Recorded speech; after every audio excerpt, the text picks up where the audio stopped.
Buenos días.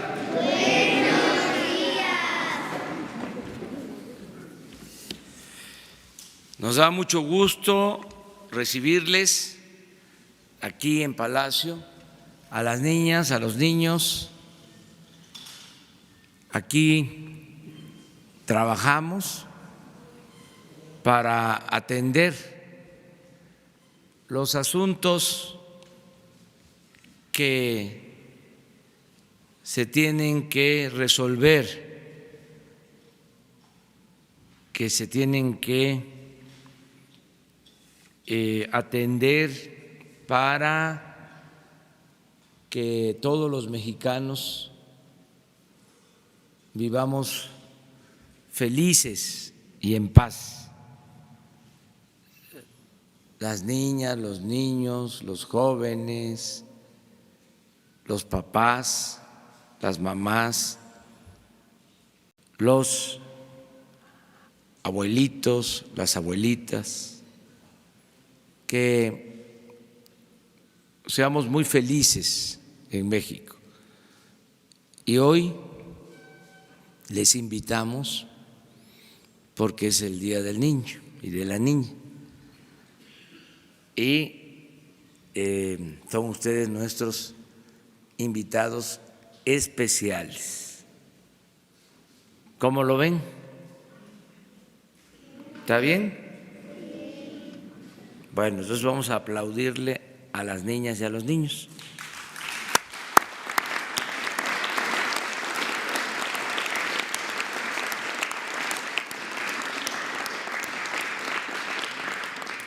Y la felicitación a todas las niñas y los niños de México.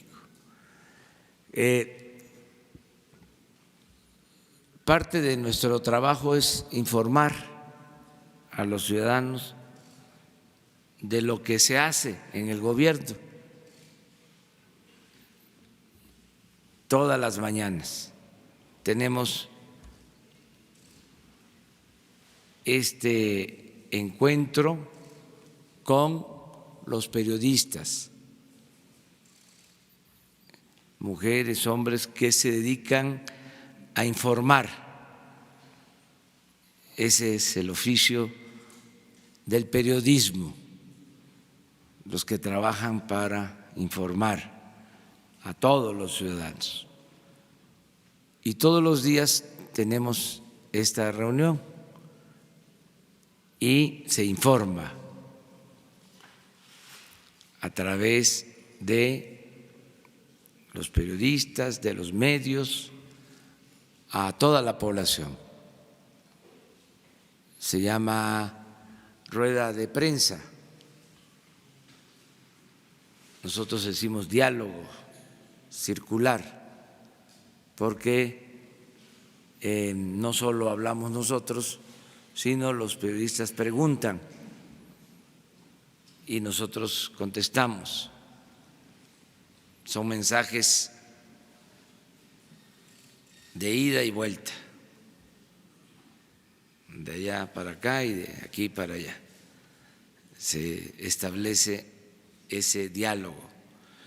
Se hacen estos encuentros todos los días de 7 a 8 de la mañana. Por eso son las 7:02.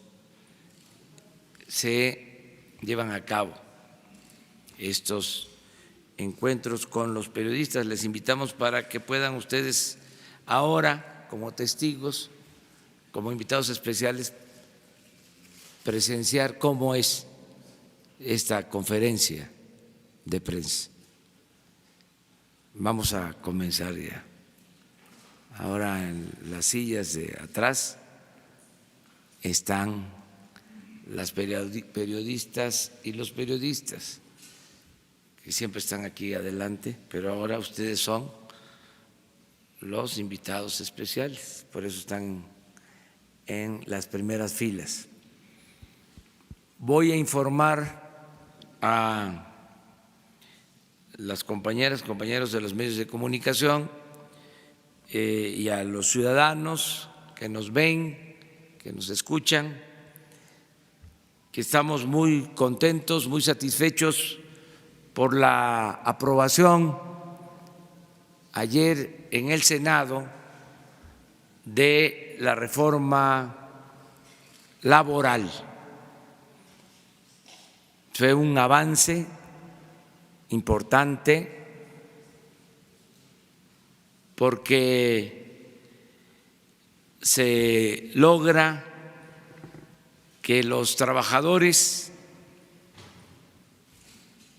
tengan garantizados sus derechos para elegir con libertad a sus representantes, que los líderes sindicales no sean impuestos, sino que sean electos por los trabajadores y que haya democracia sindical. Antes de esta reforma no había voto libre, directo, secreto de los trabajadores para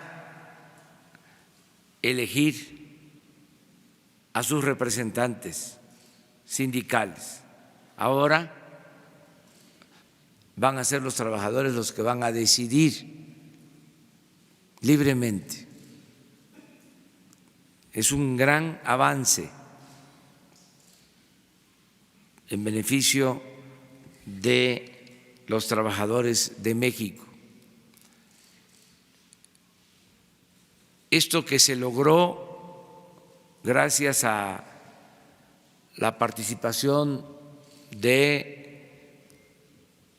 todos los sectores, porque esta reforma fue apoyada por los empresarios, fue apoyada por los sindicatos, fue apoyada por los legisladores, por los senadores, también por los diputados. Va a ser apoyada esta reforma. Tiene esta reforma, además, un complemento que es muy importante, que se cumple con un compromiso que se hizo con el gobierno de Estados Unidos para la firma del Tratado de Libre Comercio. Se hizo el compromiso de que se iba a llevar a cabo una reforma laboral apegada a lo que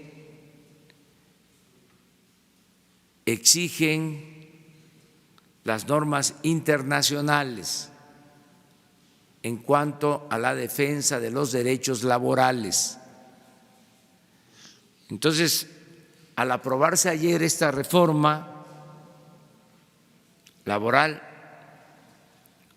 se cumplen dos propósitos. El principal es que se benefician los trabajadores mexicanos, porque se establece la democracia sindical, el voto libre, el voto secreto, el que se consulte siempre a los trabajadores, que no hagan acuerdo los líderes a espaldas de los trabajadores, para que así defiendan los derechos que tienen los trabajadores mexicanos. Ese es el propósito principal, pero también, repito, se cumple con el compromiso que se hizo con el gobierno de Estados Unidos. Estamos demostrando que en México cumplimos los compromisos Se dijo que se iba a aprobar esta reforma y ya cumplimos. Ahora corresponde al gobierno de Estados Unidos, a los legisladores de Estados Unidos, terminar de aprobar el Tratado de Libre Comercio. Nosotros estamos cumpliendo y queremos ese Tratado de Libre Comercio con Estados Unidos y con Canadá. Para hablar sobre esto he invitado a Jesús Seade, economista, subsecretario de Relaciones Exteriores y quien nos representa en las negociaciones del Tratado de Libre Comercio. Él es el representante de nuestro gobierno en las negociaciones que se llevan a cabo en Estados Unidos y en Canadá, Jesús Seade. Y él va a explicar la importancia que tiene lo que se aprobó el día de ayer, la reforma laboral, la importancia que tiene sobre todo por el cumplimiento de nuestra palabra en cuanto a la firma del Tratado de Libre Comercio. Entonces vamos a escuchar a Jesús Seade.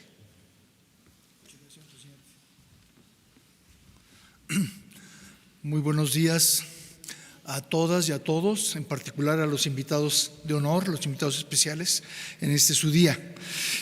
Pues en efecto, como dijo el señor presidente, hemos completado una reforma, la legislación para una reforma extremadamente importante para México. Como ustedes saben, como ustedes los niños de México están estudiando en la escuela, México tiene una tradición muy distinguida de leyes en materia laboral. Fuimos el primer país del mundo que a principios del siglo pasado, hace 102 años, pasamos nuestra Constitución, en la cual hay un artículo 123, que garantiza todos los derechos más modernos para los trabajadores, para defender su bienestar, su buena participación, su libertad y su libertad sindical. Con ese sistema tuvimos una buena protección de los trabajadores durante gran parte del siglo pasado, de los años 30, 40, 50, 60, 70.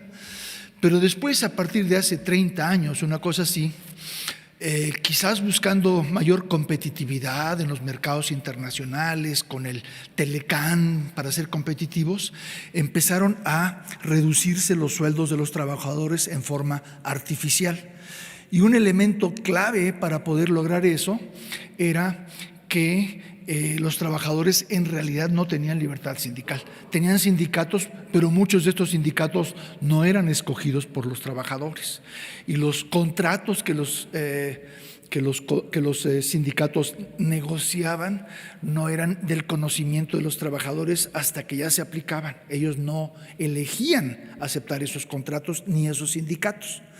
Esto nos empezó a dar muchos dolores de cabeza, problemas, a partir del propio Telecán, que se firmó hace 25 años. Se hizo necesario en aquel entonces hacer un acuerdo internacional de mayor libertad para los trabajadores, pero esto no se reflejó en ley detallada en México y en realidad las cosas no cambiaron. Y durante los últimos 20, 25 años hemos sido sujeto de muchas críticas de organismos internacionales, el organismo especialista en cosas del trabajo, que se llama Organización Internacional del Trabajo, que está basado en Europa, ha sacado muchos informes siendo muy crítico de la situación sindical, de cómo funcionan estas materias para los trabajadores en México. Al mismo tiempo Estados Unidos también, Canadá. Entonces había muchas presiones por fuera y había muchas presiones por dentro, porque hay una cosa que se llama el salario real, que es el sueldo que reciben los trabajadores comparado a los precios, y este fue el más alto de América Latina en los años 70, y desde entonces ha ido cayendo, y ahora es uno de los más bajos entre los países grandes de América Latina. Entonces todo esto reclamaba corrección para satisfacer las necesidades y los derechos de nuestros trabajadores y también los compromisos tomados por fuera. En ese contexto, nosotros adoptamos un compromiso en el Telecán de hacer lo que queríamos hacer por razones internas de México, y ayer se completó la aprobación por parte de los senadores, los diputados ya habían aprobado antes, de una reforma laboral extremadamente buena para México, muy moderna, muy ambiciosa, con muchos elementos de protección al trabajador, estabilidad de sus empleos, justicia en sus salarios, pero sobre todo lo más importante es que los trabajadores escogen mediante un voto libre y secreto a sus representantes, y también los trabajadores tienen que estar de acuerdo con el contrato bajo el cual van a trabajar, en un voto libre y secreto. Con eso cumplimos con nuestros trabajadores, cumplimos con una necesidad de muchas décadas de nuestro país, y cumplimos con los compromisos tomados con el exterior, en particular con Estados Unidos y Canadá, con el Acuerdo de Libre Comercio, que queremos que salga adelante, pero también con otros organismos que han invitado a México a corregir sus formas de relacionarse con los trabajadores. Entonces, algo muy positivo para México, estamos muy contentos. Muchas gracias, señor presidente. Con permiso. Pues es básicamente la información. Como complemento, nos acompaña la secretaria de Gobernación, Niñas y Niños, la licenciada Olga Sánchez Cordero. Ella es secretaria de Gobernación. Por primera vez en la historia, una mujer es secretaria de Gobernación, la licenciada Olga Sánchez Cordero. Porque, como ustedes saben, tenemos que ser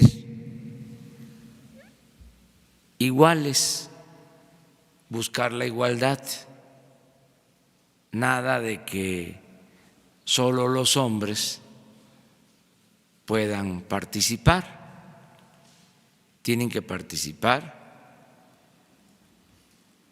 mujeres y hombres en igualdad, en todo, niñas y niños.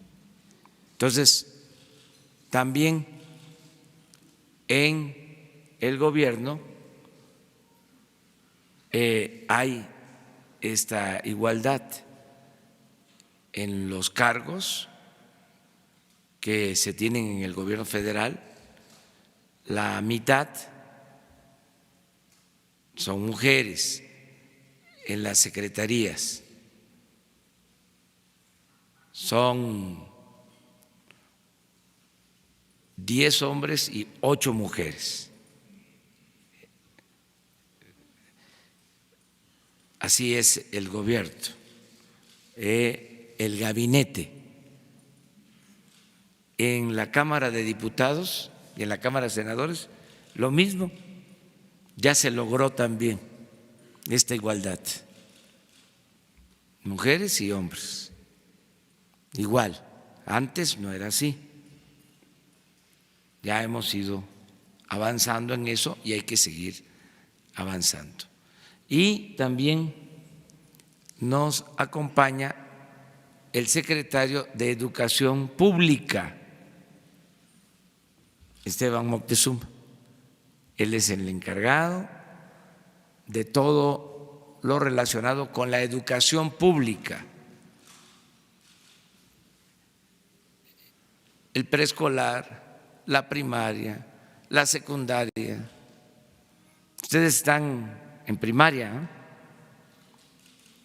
¿En qué año? Segundo.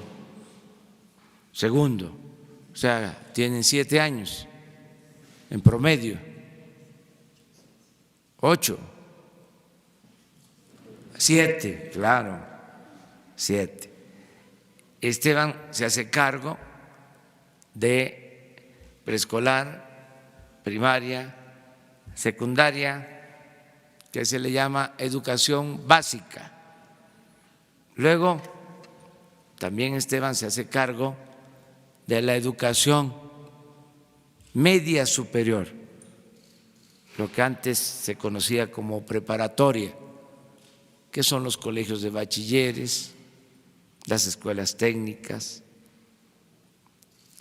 y también se hace cargo de la educación superior, las universidades, los institutos, y más allá de la licenciatura están los posgrados, maestría, doctorado, toda la educación, que es muy importante. Eso es el trabajo de Esteban, que trata con las maestras, los maestros de México, que son muy buenos. ¿Ustedes qué opinan de las maestras y de los maestros? ¿Son buenos? ¿Son buenos? A ver. Esto es muy importante. ¿Sí les enseñan? Sí. Bueno, un aplauso para las maestras y los maestros.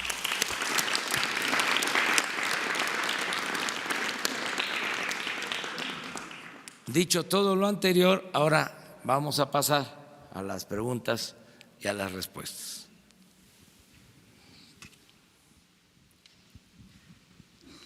Presidente Constitucional de México, Carlos Pozos, de Líderes Mexicanos y Petróleo y Energía. Presidente, pues ya en el tema laboral, yo quisiera preguntarle, pues mañana es Día del Trabajo, saber si usted va a trabajar y saber si va a haber el desfile del 1 de mayo como se venía haciendo en años anteriores. Y sobre ese mismo tema, señor presidente, quisiera saber respecto al programa de Jóvenes Construyendo el Futuro. Se tiene reportes que hay 23.900 inscritos, pero que serán capacitados en tortillerías, fondas y tiendas y no tendrán el conocimiento de nuevas habilidades que usted nos pudiera explicar. Esa es la primera pregunta y una más nada más, si usted me responde. Sí, mañana en efecto es Día del Trabajo. Como lo han hecho siempre los sindicatos, van a manifestarse, va a haber marchas de las distintas organizaciones laborales, es su derecho de manifestación, van a expresarse con libertad, todos los sindicatos. Tengo ese informe, empiezan a reunirse desde muy temprano todas las expresiones sindicales, todas las corrientes, todas las tendencias que hay en el sindicalismo mexicano. Y yo estoy haciendo una invitación a dirigentes de todas las expresiones, lo más plural que se pueda, para que podamos convivir mañana al mediodía, terminando las manifestaciones, invitar a algunos dirigentes para que podamos platicar y reafirmar nuestros compromisos con el sector laboral. ¿Pero va a encabezar usted desde balcón presidencial?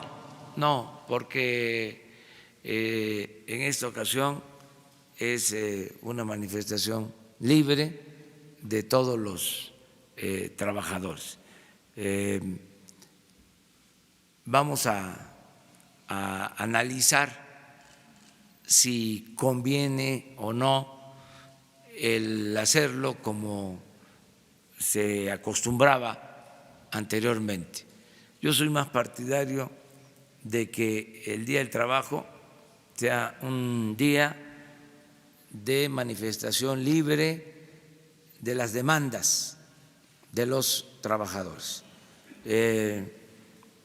que haya independencia, autonomía y que incluso se expresen las denuncias y las inconformidades en contra del gobierno, como debe de ser. Así surge este día, para eso se estableció, para conmemorar un hecho histórico en el que se comete una gran injusticia a los trabajadores, que se reprime a los trabajadores en Chicago. Por eso surge este día y es un día para la protesta, no para el aplauso. Es para que los trabajadores se manifiesten. Es muy importante lo que comentaba Jesús Seade, a ver si ponen la gráfica, porque en este marco es que se va a conmemorar el Día del Trabajo. Jesús nos explicaba de lo que ha significado la política neoliberal o neoporfirista en cuanto al salario de los trabajadores. Luego de ser México el país con los mejores salarios en toda América Latina, miren allá arriba, 1976, miren cómo viene cayendo, lo rojo es cómo se viene deteriorando el salario y llega a ser uno de los salarios más bajos de América y del mundo.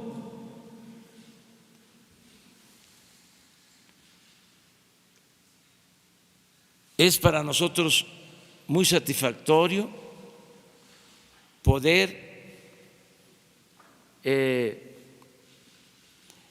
decir que al inicio de este gobierno se da un aumento al salario mínimo y también a los salarios en general. Y ya se ve aquí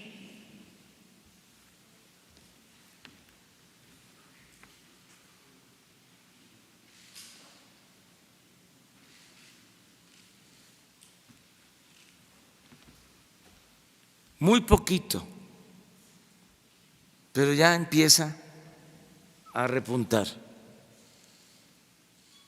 ya cambia, ya no va a seguir cayendo, va a ir poco a poco el salario recuperando su poder de compra, su poder adquisitivo. Entonces, en este marco es que el día de ayer se aprueba la reforma laboral y mañana pues es el Día del Trabajo. Bien, presidente, mi segunda pregunta. En 2018 usted anuncia la descentralización de las secretarías del actual gabinete. Quisiéramos saber cuál es el estado que guarda esta descentralización y finalmente la ley de austeridad está en stand-by. Hoy concluye sesiones el Congreso y si usted podría enviar un memorándum para que esta ley pudiera salir adelante. Bueno, va la descentralización, se está llevando a cabo poco a poco, pero sí ya una parte de cultura está en Tlaxcala, sí una parte de la Secretaría de Turismo está en Chetumal, ya prácticamente toda la Secretaría de Energía está en Villahermosa, hay un proceso de mudanza, Pemex va a Ciudad del Carmen, se tiene que descentralizar el gobierno. Es un compromiso que hicimos y va a cumplirse. Acerca de la ley de austeridad, yo espero que se apruebe para que no haya lujos en el gobierno. Ya se han tomado medidas, sin esa ley ya se redujo el salario de los altos funcionarios públicos, ya no hay fondo de ahorro especial para los altos funcionarios públicos, ya no hay atención médica privada para los altos funcionarios públicos, ya no se viaja en avión, en helicóptero particular, privado, todos tenemos que viajar en aviones de línea. Ya han habido muchas medidas de austeridad, pero falta que se apruebe la ley porque vienen otras medidas. ¿Cuáles? Por ejemplo, el uso de vehículos. No se van a comprar vehículos nuevos, ni se van a rentar vehículos en el gobierno, en toda la administración. Solo las patrullas, las ambulancias, los equipos para bomberos, lo que se requiera para la protección civil, pero no vehículos particulares para funcionarios públicos. ¿Qué otras medidas? Se va a reducir al mínimo los viajes al extranjero. Van a ser autorizados por el presidente. No van a poder salir del país si no hay una autorización y una comisión especial que lo amerite. Vamos a controlar todo el gasto en viáticos, se va a controlar el gasto en combustibles, en la telefonía. Va a ser un gobierno completamente austero. Ya se están tomando estas medidas, pero estamos esperando la aplicación o la aprobación de esta ley para que no haya gobierno rico con pueblo pobre, que no nos ensimismemos, porque lo que pasaba es que todo el presupuesto se quedaba en el mismo gobierno y no se destinaba el presupuesto al pueblo. Todo el presupuesto era para pagar sueldos elevados, para que los altos funcionarios se dieran la gran vida, y no había presupuesto para atender las necesidades de la gente. Ahora le va a costar mucho menos el gobierno al pueblo, porque le costaba mucho al pueblo de México mantener al gobierno. Era un gobierno mantenido y bueno para nada. Todo esto va a cambiar. Muchas gracias. ¿Ustedes dos? Señor presidente, Jaime Hernández de Bajo Palabra. Usted ha dicho reiteradamente que primero, antes que otra cosa, la justicia y el combate a la corrupción. También ha expresado su respeto a la autonomía de los poderes de los estados. Sin embargo, existe un clamor popular contra la deficiente y corrupta procuración de justicia en los estados del país, donde jueces y magistrados se han convertido en una mafia nepote que reparte los cargos del poder judicial a hijos, primos, amantes, amigos, dejando fuera a personal con carrera judicial. Hay más militares, funcionarios y hasta gobernadores sancionados que jueces y magistrados por ineficacia y corrupción. Pasa lo mismo con las fiscalías, donde para resolver los casos de alto impacto inventan pruebas y declaraciones. Un ejemplo es en Guerrero, donde un padre y su hijo fueron secuestrados por judiciales y luego presentados como culpables de homicidio de un empresario. Este tipo de inmoralidades del Poder Judicial se repiten a lo largo del país. Mi pregunta es, ¿cómo hará usted para que la justicia y el combate a la corrupción de la Cuarta Transformación alcance también a la corrompida procuración de justicia en el país, respetando la autonomía de los poderes de los estados? ¿Ha pensado que también hace falta una purificación del Poder Judicial en el país para que haya justicia confiable y sobre todo expedita? Sí, mire, yo creo que se va a ir avanzando cada vez más en la impartición de justicia. En efecto, había un mal ejemplo de parte del Poder Ejecutivo. Se castigaba a los adversarios, se fabricaban delitos y se garantizaba impunidad a los cercanos. Se castigaba a los que no tenían agarraderas, influencias, a los que no tenían con qué comprar su inocencia. Todo eso va a cambiar y ayuda mucho el ejemplo que se dé desde el Ejecutivo. Si no hay impunidad, si el Ejecutivo no protege a nadie, esto va a ser la diferencia, porque antes había consigna de parte del Ejecutivo, intervenía el Ejecutivo en el Poder Judicial para que se actuara a favor o en contra de las personas.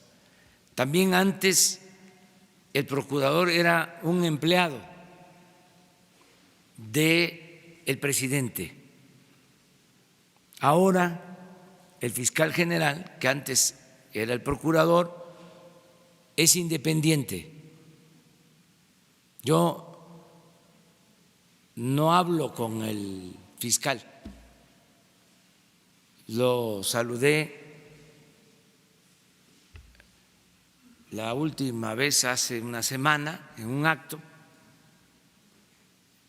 pero desde que lo nombraron nunca me he reunido con él, ni he hablado por teléfono con él. Yo creo que ya lleva como 2 meses y no me he reunido con él ni he hablado por teléfono con él, con el fiscal, porque es independiente, es autónomo. Lo que estamos nosotros planteando es que todos los asuntos que tienen que ver con la Fiscalía se deben de atender y vamos a estar presentando cuántos asuntos se han enviado a la Fiscalía y qué ha habido de respuesta. En cuanto al Poder Judicial, lo mismo. No hay autorización de nadie para ir a pedir favores a jueces, a magistrados, a ministros. Es un poder independiente, es un poder autónomo. Eso no existía. Antes había hasta teléfono directo del presidente de la República al presidente de la Corte, un teléfono rojo. Y a lo largo de la historia, sobre todo en el Porfiriato y después de la Revolución también, el que mandaba en el Poder Judicial era el presidente. El Ejecutivo era el poder de los poderes. Eso se terminó, se acabó. Es de los cambios muy importantes. Y yo celebro que ahora en la renovación de la Suprema Corte estén llegando ministros nuevos. El presidente de la Suprema Corte es un hombre honesto, recto. Entonces tengo confianza de que se va a limpiar el Poder Judicial, pero lo tienen que hacer ellos, lo tienen que hacer los propios integrantes del Poder Judicial. No lo puede hacer el Ejecutivo. Sería una interferencia, sería violatorio de la Constitución, porque es un poder autónomo. Yo espero que se limpie el Poder Judicial, que los jueces actúen con apego a la ley, que no sean corruptos, jueces, magistrados, que los ministros también sean gente íntegros, mujeres y hombres, que actúen con integridad. Es un proceso. Y luego están los poderes de los estados, que son gobiernos soberanos, también autónomos. Sería muy bueno que los presidentes de los tribunales superiores de justicia de los estados no fuesen empleados de los gobernadores, porque resulta,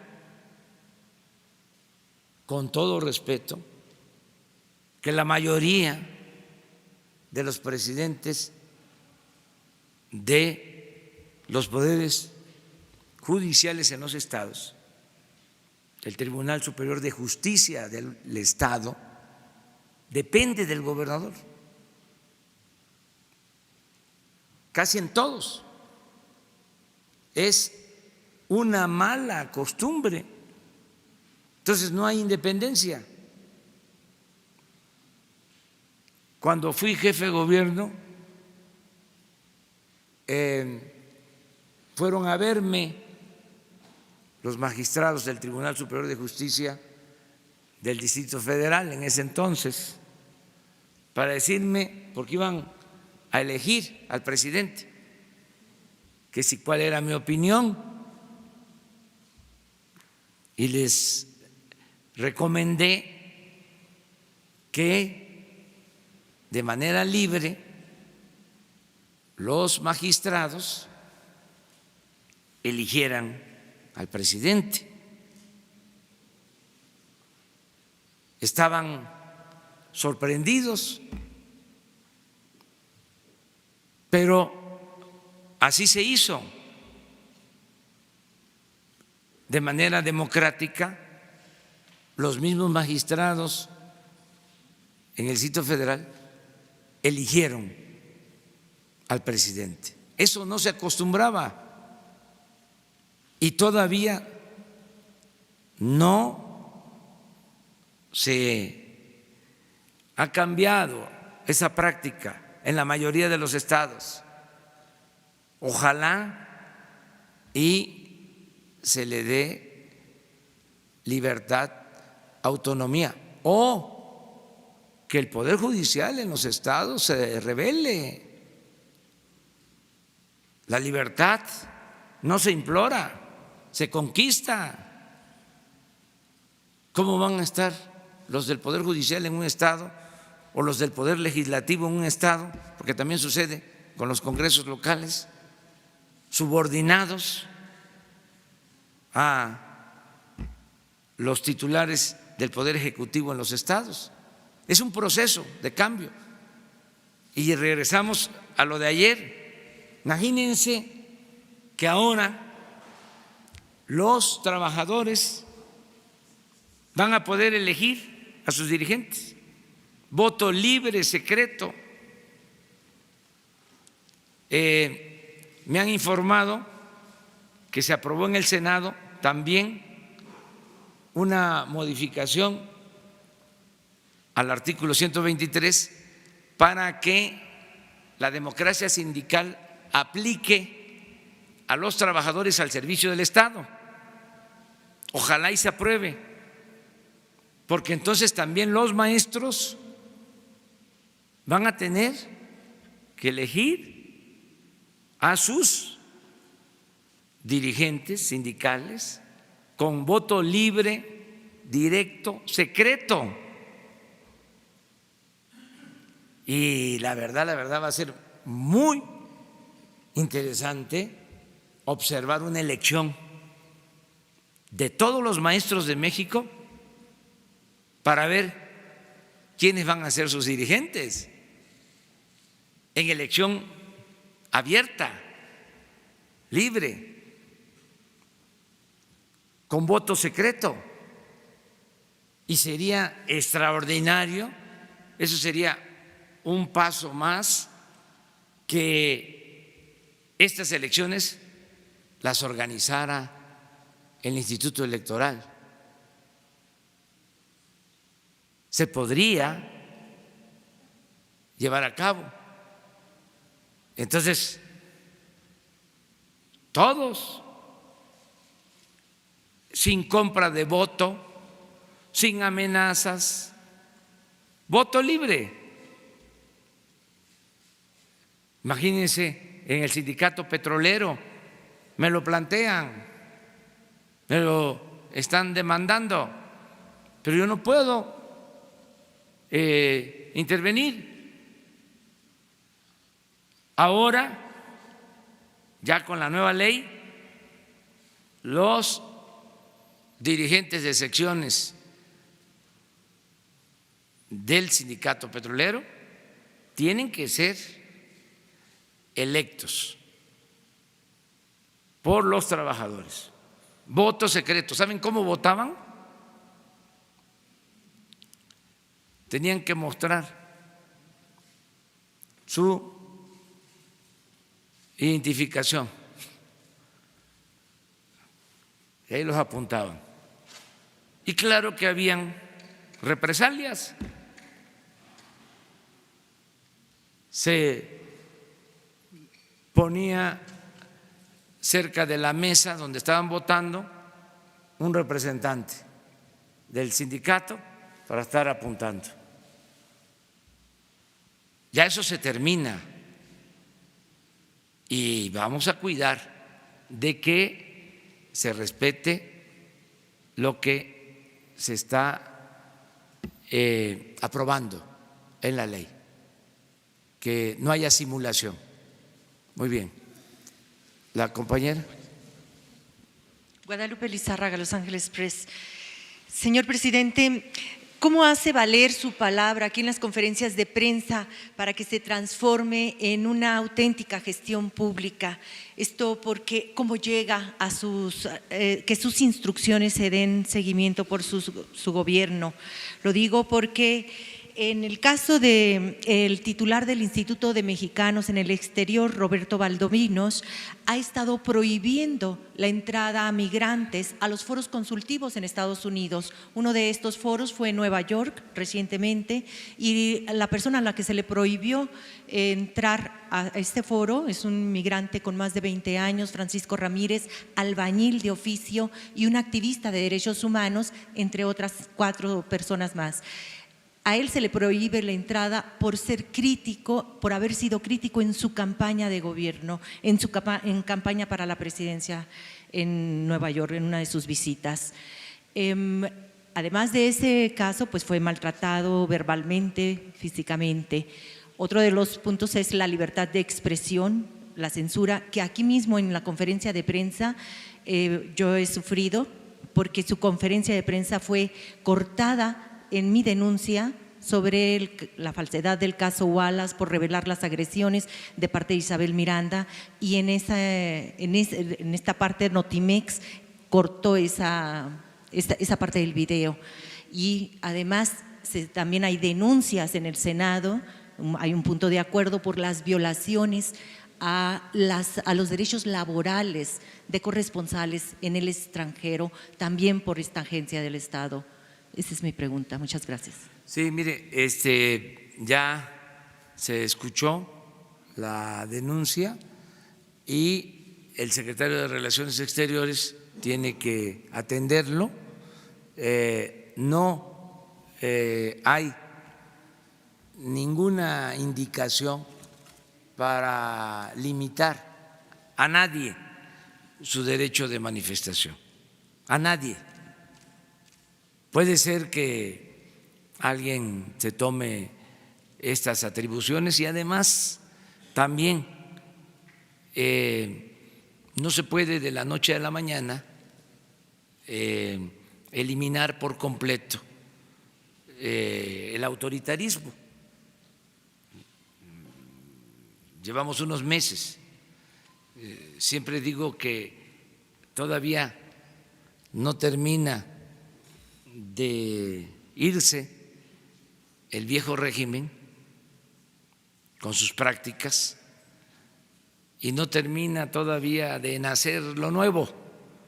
Es un proceso de transición, lleva tiempo, porque es un asunto incluso de mentalidad, de cambio de mentalidad. Sí, entonces poco a poco tienen que ir entendiendo de que nosotros somos servidores públicos, siervos de la nación, y que tenemos que escuchar a todos y respetar a todos. Entonces, el hecho de que tú estés expresándote como lo estás haciendo, con libertad, y que nos estén escuchando, y que sepa el señor que estás señalando que no dejó pasar o participar a un migrante, ya este hecho, ¿sí?, es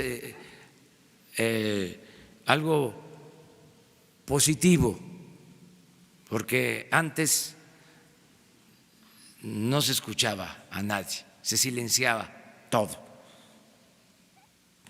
y además que Marcelo Ebrard tome cartas en el asunto. Acerca de si hubo censura en Notimex, no creo.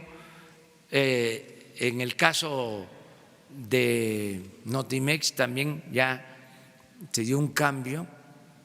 Quien está a cargo de Notimex es una periodista profesional, íntegra, incapaz de censurar a nadie. Y aquí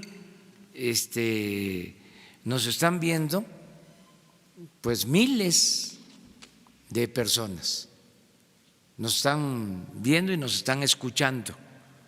Entonces no hay censura, hay transparencia completa. Muy bien, una más. A ver. Sobre el caso, presidente, buenos días y bienvenidos a los niños. En el caso de Venezuela, presidente, sobre este intento de golpe de Estado que está denunciando el gobierno de Nicolás Maduro y este llamamiento a salir a las calles, a los militares y a los ciudadanos que hace Juan Guaidó, ¿cuál es el posicionamiento que tiene su gobierno, presidente? ¿Cuál es el llamado que hace? Esto está sucediendo en estos momentos en calles de Venezuela. Gracias. El mismo de siempre, apego a nuestra Constitución, no intervención y autodeterminación de los pueblos y solución pacífica en los conflictos. No intervenir en estos casos. Es muy clara nuestra postura. Deseamos que haya diálogo, que se respeten los derechos humanos, que no se apueste a la violencia en todos los países del mundo, pero no intervenimos porque el respeto al derecho ajeno es la paz. Muchas gracias. Tenemos que irnos porque vamos a desayunar con las niñas y con los niños. Les informo, voy a estar en la reunión del Infonavit. Voy a estar el día de hoy como parte de mi agenda. Y vamos ahora a desayunar, ya es la hora de desayunar con las niñas y con los niños. Muchas gracias. Vámonos, vámonos.